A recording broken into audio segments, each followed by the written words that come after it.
I'll show you how to do the backup from the cpanel. So backups are really important for your website, and in future something, for example, while you are editing your website, you can always restore it as it was before. um, so if a problem occurs with your hosting server, you will always have a backup of your website, a copy of your website, so you don't have to worry about that. So there are, I'll show you the types of backups. First of all, you go to files and you click backup. Otherwise, you can just type here backup, okay, and you just click that. And there are options that you can choose from. The first one is full backup. It's a download a full website backup, and you can just click that button, the blue button, and this thing will appear. Um, so what you can do is you can select the destination of backup. You can leave it as home directory if you want. Okay.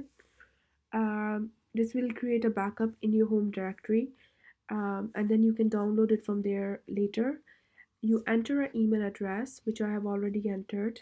Okay, where you can receive the notification when full backup is ready to be downloaded. Um, so full website backup takes time because it will do the full website backup, so it will take time. Uh, so you can just click, if you want, you can click do not send email notification of backup completion, but I won't do that. And then you can just click generate backup, and then and this message you will see full backup in progress. And once it has been completed, you will receive email at your specified email. Okay, so it will tell you when, it will send me an email from your email, um, by clicking the link that they have sent you in the email, and you can just download it wherever you want. I'll just go back right now. Okay, and I'll show you other backups. I'll go back again.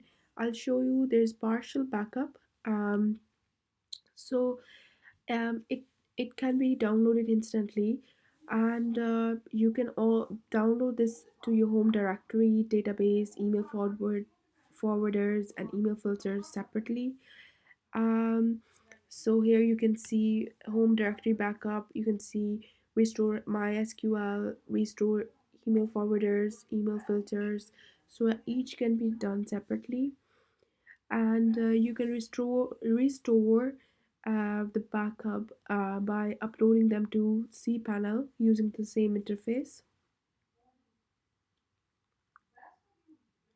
You can click on the home directory button here in partial backup, and right, you do is that once it's downloaded fully, so it's just downloading.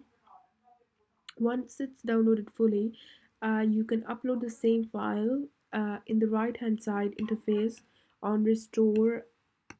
You can just choose a file. You can upload the same file that you just downloaded here, and you can do the same with databases, backup, the email forwarders, and email filters. Okay.